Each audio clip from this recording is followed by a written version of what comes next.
नमस्कार, India voice देख रहे हैं आप और मैं हूं आपके साथ आदित्य सिंह। स्वागत है आपका खबर दिन भर में, जहां हम बात करते हैं दिन भर की तमाम बड़ी खबरों के बारे में। तो चलिए बुलेटिन की शुरुआत करते हुए बात करेंगे कि दिल्ली में भारत ने voice of global south summit के तीसरे संस्करण का आयोजन किया गया, जो भारत के वसुधैव कुटुंबकम के दर्शन पर आधारित एक कार्यक्रम है।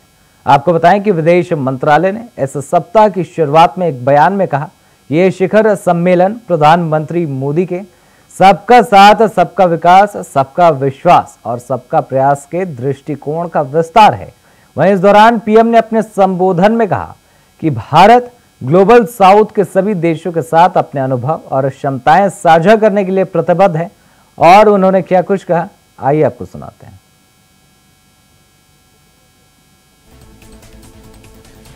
अपनी क्षमताओं को साझा करें, मिलकर अपने संकल्पों को सिद्धि तक लेकर के जाएं, मिलकर 2/3 मानवता को मान्यता दिलाएं और भारत ग्लोबल साउथ के सभी देशों के साथ अपने अनुभव, अपनी क्षमताएं साझा करने के लिए प्रतिबद्ध है। हम आपसी समावेशी विकास, सस्टेनेबल डेवलपमेंट गोल्स की प्रगति और विमेन लेड डेवलपमेंट को बढ़ावा देना चाहते हैं। इस वर्षों में इंफ्रास्ट्रक्चर, डिजिटल और एनर्जी कनेक्टिविटी से हमारे आपसी सहयोग को बढ़ावा मिला है। मिशन लाइफ के अंतर्गत हम न केवल भारत में बल्कि पार्टनर देशों में भी रूफटॉप सोलर और रिन्यूएबल पावर जनरेशन को प्राथमिकता दे रहे हैं। हमने फाइनेंशियल इंक्लूजन और लास्ट माइल डिलीवरी के अपने अनुभव को साझा किया है। ग्लोबल साउथ के विभिन्न देशों को यूनिफाइड पेमेंट्स इंटरफेस यूपीआई से जोड़ने की पहल की है। एजुकेशन, कैपेसिटी बिल्डिंग और स्किलिंग के क्षेत्र में हमारी पार्टनरशिप में महत्वपूर्ण प्रगति हुई है। पिछले वर्ष ग्लोबल साउथ यंग डिप्लोमेंट फोरम की भी शुरुआत की गई और दक्षिण यानी ग्लोबल साउथ एक्सीलेंस सेंटर हमारे बीच कैपेसिटी बिल्डिंग, स्किलिंग और नॉलेज शेयरिंग पर काम कर रहा है। फ्रेंड्स, समावेशी विकास में डिजिटल पब्लिक इंफ्रास्ट्रक्चर यानी डीपीआई का योगदान किसी क्रांति से कम नहीं है। हमारी G20 अध्यक्षता में बना ग्लोबल डीपीआई रिपोजिटरी डीपीआई पर अब तक का पहला मल्टीलेटरल कॉन्सेंसस था। हमें खुशी है कि ग्लोबल साउथ के 12 पार्टनर्स के साथ इंडिया स्टैक साझा करने संबंधित समझौते हो चुके हैं। ग्लोबल साउथ में डीपीआई में तेजी लाने के लिए हमने सोशल इंपैक्ट फंड बनाया है। भारत इसमें $25 मिलियन का शुरुआती योगदान करेगा। फ्रेंड्स, हेल्थ सिक्योरिटी के लिए हमारा मिशन है वन वर्ल्ड वन हेल्थ और हमारा विजन है आरोग्य मैत्री यानी फ्रेंडशिप फॉर हेल्थ। हमने अफ्रीका और पैसिफिक आइलैंड देशों में अस्पताल, डायलिसिस मशीनें, जीवन रक्षक दवाएं और जन औषधि केंद्रों के सहयोग से इस मित्रता को निभाया है।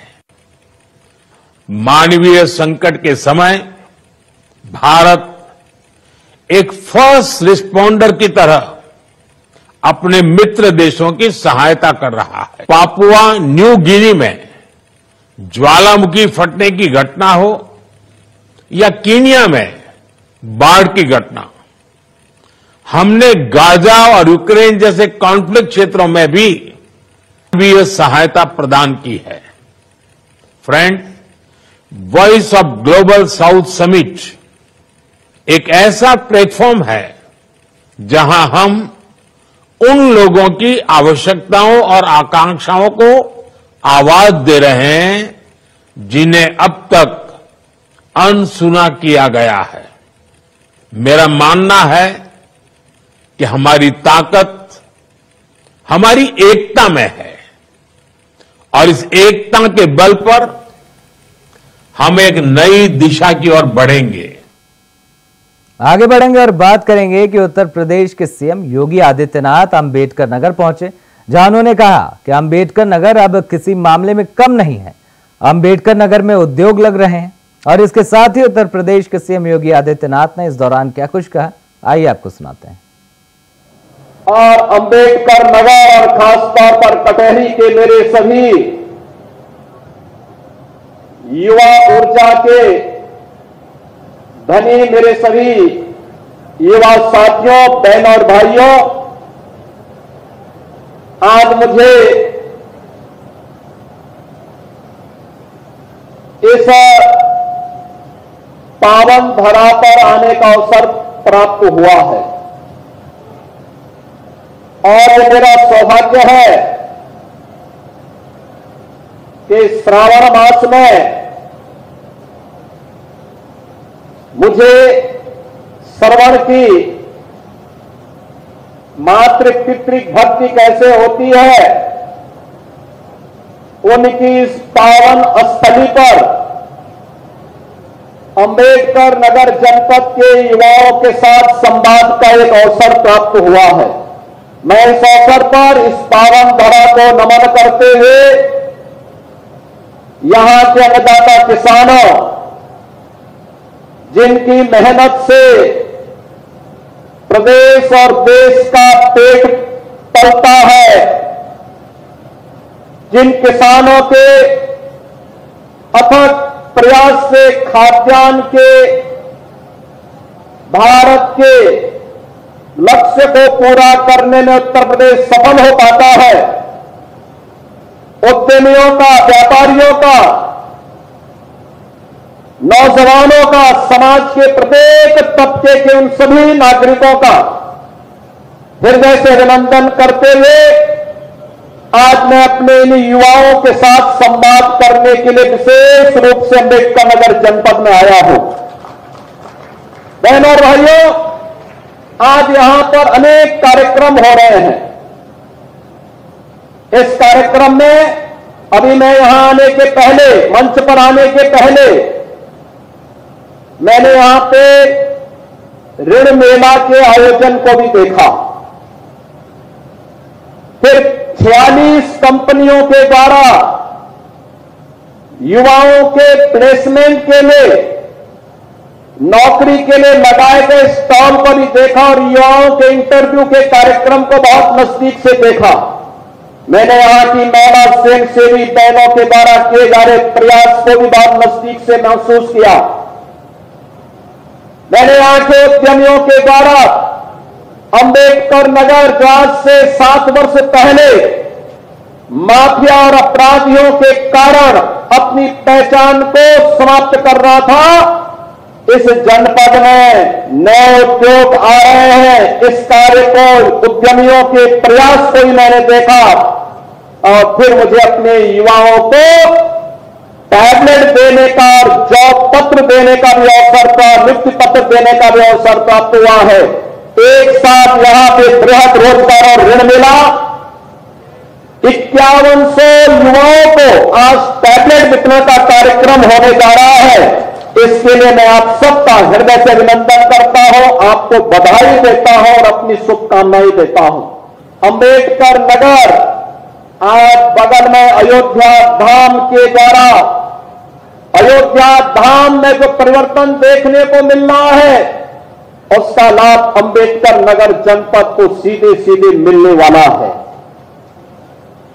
दो एक्सप्रेस हाईवे, एक एक्सप्रेस हाईवे पूर्वांचल का और दूसरा गोरखपुर लिंक एक्सप्रेस वे, ये दोनों भी अंबेडकर नगर जनपद से होकर के जा रहे हैं। बहनों और भाइयों, इन दोनों एक्सप्रेस हाईवे पर हम 2 औद्योगिक गलियारा भी बनाने की तैयारी कर रहे हैं, जहां उद्योग लगेंगे और अंबेडकर के मेरे युवाओं को नौकरी और रोजगार के लिए अंबेडकर नगर से बाहर नहीं, बल्कि इसी जनपद में उन्हें नौकरी की संभावना विकसित होगी। इसके लिए भी आज मैं आपको आश्वस्त करने के लिए आया हूं। तो फिलहाल इस बुलेटिन में रुकेंगे एक छोटे से ब्रेक के लिए, जल्द लौटते हैं। ब्रेक के बाद एक बार फिर स्वागत है आप सभी का। तो बुलेटिन में आगे बढ़ेंगे और बात करेंगे कि 69,000 शिक्षक भर्ती मामले में लखनऊ हाईकोर्ट के फैसले के बाद जहां अभ्यर्थियों के मन में उम्मीद जगी है, तो वहीं यूपी में सियासी गणित और पैंतरेबाजी भी हावी है, जहां सपा सुप्रीमो अखिलेश से लेकर मायावती सरकार को आड़े हाथों ले रहे हैं, तो वहीं सरकार के अपने घर में विरोधी सिर भी छुड़ चुके हैं। तो देखिए रिपोर्ट ज्यादा जानकारी के लिए।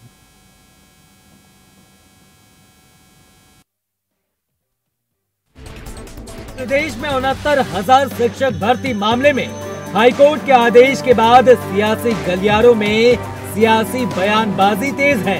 इस मामले में कोर्ट के फैसले के बाद से ही सपा सुप्रीमो अखिलेश यादव सरकार पर निशाना साध रहे हैं और नई लिस्ट पर पैनी निगाह रखने का अल्टीमेटम दे रहे हैं।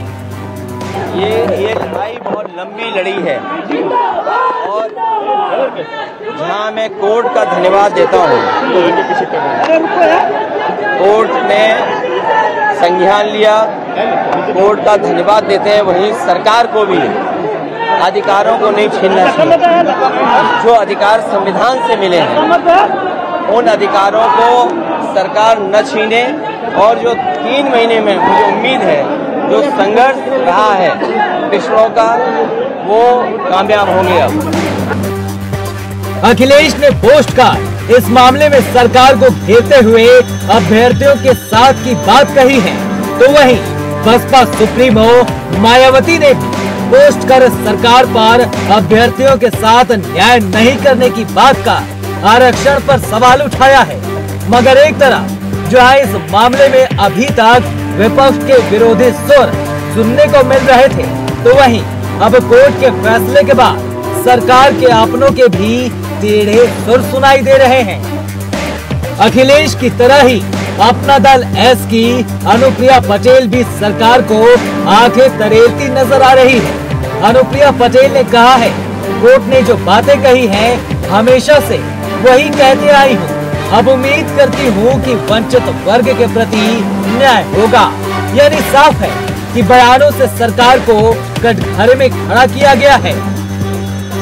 दरअसल 69,000 शिक्षक भर्ती मामले में सरकार पर आरक्षण में गड़बड़ी करने के आरोप के साथ ही लंबे समय से ये मामला यूपी में अटका हुआ था, जिसके बाद शुक्रवार को लखनऊ हाईकोर्ट ने शिक्षक भर्ती के परिणाम नए सिरे से जारी करने का आदेश देते हुए बेसिक शिक्षा को 3 महीने में नई सूची जारी करने का समय दिया है, जिसके बाद इसे लेकर सियासत जारी है और विपक्ष के साथ ही सरकार के अपने भी अब विरोध के सुर छेड़ रहे हैं। तो वहीं चौतरफा विरोध के बाद डिप्टी सीएम केशव प्रसाद मौर्य ने भी हाईकोर्ट के फैसले का स्वागत करते हुए इसे पिछड़ा व दलित समाज की जीत करार दी है। माना जा रहा है कि विपक्ष के साथ ही पिछड़ा वर्ग की अनुप्रिया पटेल के तेवर देखने के बाद बीजेपी ने पिछड़े वर्ग के नेता केशव मौर्य को इस मोर्चे पर आगे किया है, जिसके बाद 69,000 शिक्षक भर्ती मामले में पक्ष और विपक्ष यहाँ तक कि सरकार में ही कई फ्रंट तैयार होकर अपना राजनीतिक गणित साधते नजर आ रहे हैं। मगर देखना यह है कि लंबे समय से अटके शिक्षकों के भविष्य पर से क्या आरक्षण घोटाले के बादल छटकर आने वाली नई लिस्ट क्या शिक्षकों की शिकायत दूर कर पाती है या फिर नया राजनीतिक मुद्दा बनकर यूं ही सिमट जाती है? Bureau report, India voice.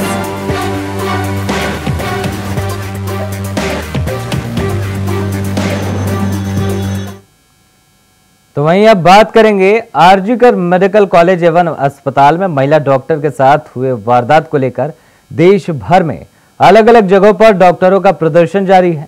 यहां हम आपको 3 तस्वीरें दिखाने जा रहे हैं जो अहमदाबाद के जेजी कॉलेज ऑफ फिजियोथेरेपी के डॉक्टरों ने प्रदर्शन किया। पहली तस्वीर उसकी है और दूसरी तस्वीर तमिलनाडु के राजीव गांधी सरकारी जनरल अस्पताल और मद्रास मेडिकल कॉलेज के रेजिडेंट डॉक्टर्स एसोसिएशन ने विरोध जताया। वहीं बात करें तीसरी तस्वीर की तो ये पटना इंडियन मेडिकल एसोसिएशन ने घटना के खिलाफ विरोध प्रदर्शन किया। तो कोलकाता की घटना ने पूरे देश को झकझोर कर रख दिया था। तो उसी सिलसिले में पूरे देश में लगातार डॉक्टरों के द्वारा प्रदर्शन किए जा रहे हैं।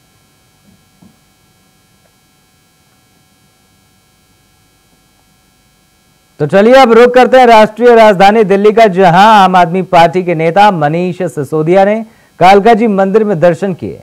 इस दौरान उन्होंने कहा कि जेल से बाहर आने के बाद मैं कालका जी मंदिर में पूजा अर्चना करने पहुंचा। मैंने दिल्ली की जनता की प्रार्थना सुनने के लिए भगवान का धन्यवाद किया। मुझे उम्मीद है कि अरविंद केजरीवाल भी जल्द ही जेल से बाहर आएंगे। कालका जी मंदिर पहुंचने के बाद उन्होंने ये बातें कही और उन्होंने दर्शन पूजन भी किया।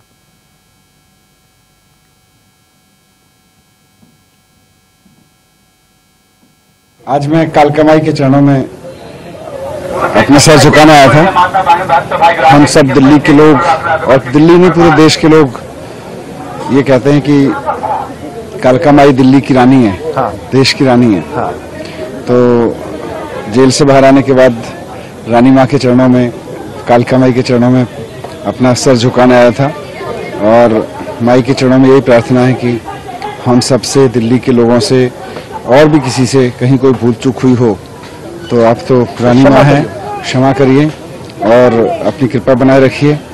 मैंने वहाँ प्रार्थना की थी, बहुत बाहर लोगों ने बहुत मन्नतें मांगी थी, प्रार्थना की थी। मैं सबकी ओर से माता के चरणों में धन्यवाद करने आया था कि आपने सबकी विनती सुनी और बहुत जल्द हम सब लोग, देश के लोग, बहुत सारे लोग प्रार्थना कर रहे हैं, कालका माई के चरणों में भी प्रार्थना कर रहे हैं कि जल्दी ही हमारे अरविंद केजरीवाल जी जो देश के लिए एक बड़ा विजन रख रहे हैं वो भी हम सब के लिए बाहर आएँ, देश के लिए बाहर आएँ।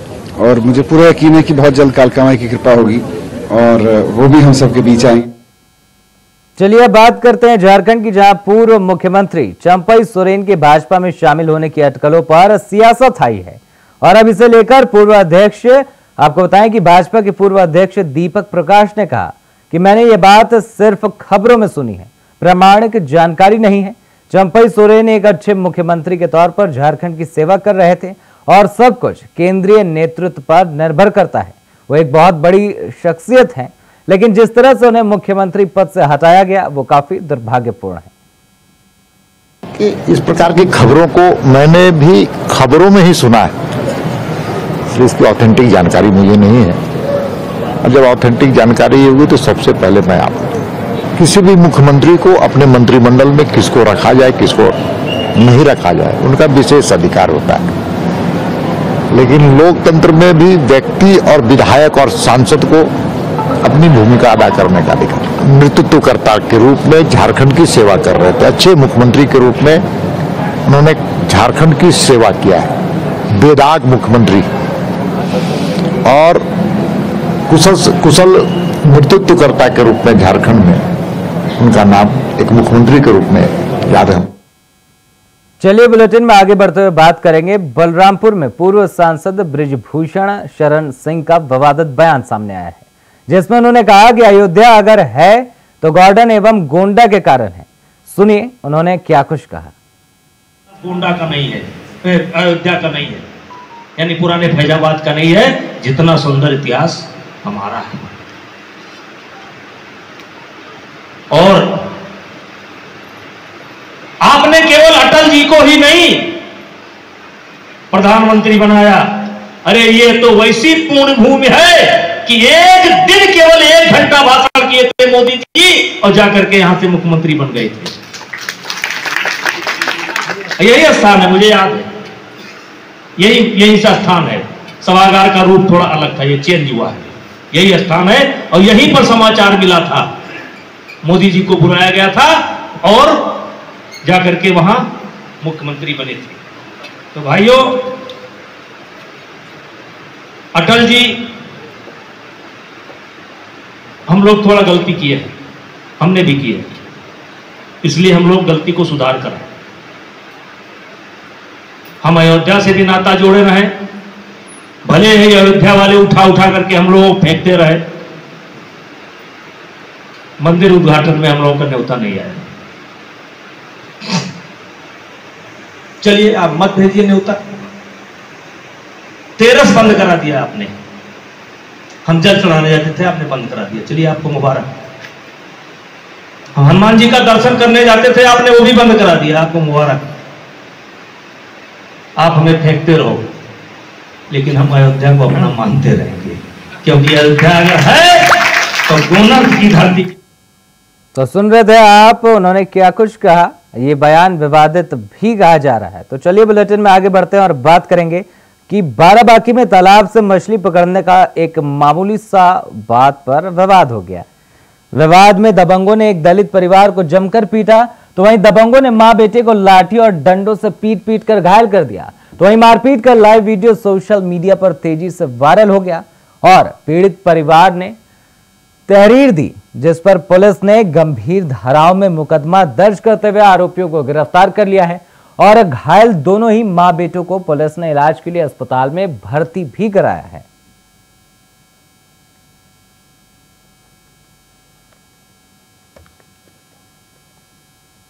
तो फिलहाल खबर दिन भर में इतना ही। देश और दुनिया की तमाम बड़ी खबरों को देखने के लिए देखते रहें इंडिया वॉइस। धन्यवाद।